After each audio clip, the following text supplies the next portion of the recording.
My question is that what is the most powerful weapon in the world, in your opinion? The media or a weapon of mass destruction? Media or weapon of mass destruction?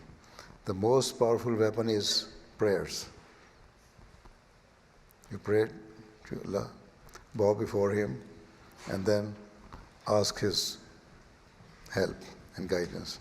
And He can remove and He can protect you from all the weapons, whether it is media or mass destruction. And in the worldly way, yes, mass destruction, atom bomb or hydrogen bomb, they are very lethal weapons.